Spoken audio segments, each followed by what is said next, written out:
তেওঁলোকৰ প্ৰাৰ্থী সিলেকশ্যনৰ প্ৰক্ৰিয়া আছে 11 তাৰিখে মিটিং হ'ব বুলি কৈছে 12 তাৰিখে প্ৰাৰ্থী তালিকা ওলাব নিৰ্বাচনৰতো দিন ঘোষণা হোৱাই নাই আগে পিছেতো প্ৰাৰ্থী তালিকা কেতিয়া ওলাইছিল মনোনয়ন পত্ৰৰ শেষ দিনা গতিকে এইবাৰ আচলতে প্ৰাৰ্থী তালিকা ওলোৱা কাৰো সময় হোৱা নাই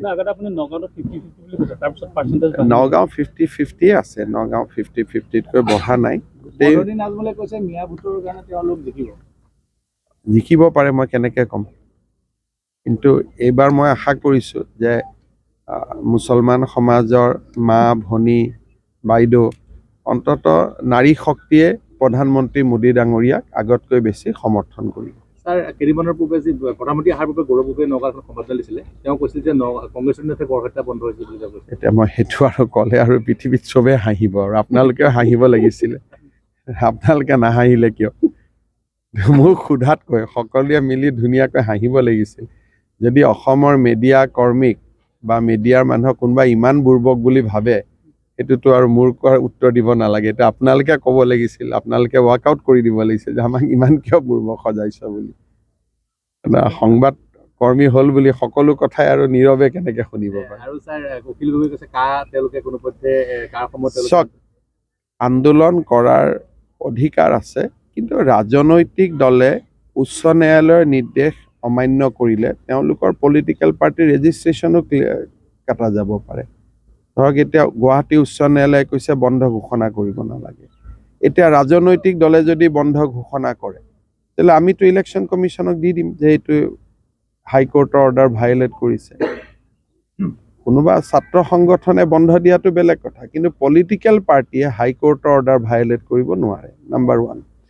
নাম্বাৰ 2 IMDT অসমত কেনেকৈ বাতিল হৈছে আন্দোলন কৰিতো বাতিল হোৱা নাই যুক্তিৰ ভিত্তিতহে বাতিল হৈছে গতিকে যদি কা বিৰোধী লোকসকলৰ যুক্তি ইমান শক্তিশালী সঁচাই যদি কেন্দ্ৰীয় চৰকাৰ ৰাজ্য চৰকাৰে বেয়া কাম কৰিছে উচ্চ ন্যায়ালয়টো নিজেই কাখন বাতিল কৰিব গতিকে অসমৰ ইতিহাসত আগত এটা উদাহৰণ আছেই যে IMDT আইন কোনো আন্দোলনৰ জৰিয়তে বাতিল হোৱা নাই সুপ্ৰিম কোৰ্টত বাতিল হৈছে কাৰ গোচৰ চলি আছে ৰুলটো নটিফাই হ'লে কাৰ গোচৰ উচ্চ ন্যায়ালয়ত আহি যাব গতিকে ধুনীয়াকৈ আপোনালোকৰ পক্ষটো আপোনালোকে কওক আমাৰ পক্ষটো আমি কম উচ্চ ন্যায়ালয়ে জাজমেণ্ট দিব চবেই মানি ল'ম এইটো হ'ল গণতান্ত্ৰিক পৰম্পৰা ইয়াতে আৰু এতিয়া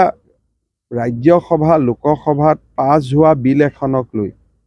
এইটো মাত্ৰ ৰুলহে আচল কামটোতো কেতিয়াবা হৈয়ে গ'ল যেতিয়া আন্দোলন হ'ব লাগিছিল তেতিয়াই এক্সেজ হ'ব লাগিছিল আচল একখনটো হৈয়ে গ'ল এতিয়াতো একো বাকিয়ে নাই কিন্তু অমিত শ্বাহে কৈছে যে নিৰ্বাচনৰ পূৰ্বে সেইটোতো ৰুল হয় সেইটো তেওঁতো 5 বছৰত লোকসভা শেষ হোৱাৰ আগতেই লোকসভাত আইন এখন পাছ হ'লে লোকসভা শেষ হোৱাৰ আগতেতো তেওঁ নটিফাই কৰিবই লাগিব সেইটোতো এটা ৰুল বা নিয়ম কিন্তু আন্দোলন হ'ব লাগিছিল আইনটো পাছ হোৱাৰ সময়ত এটা ৰুলখনত মানে ল'ৰা ছোৱালী জন্ম হৈ গ'ল এটা নামাকৰণটোৰ সময়ত হুলস্থুল কৰিলে কি হ'ব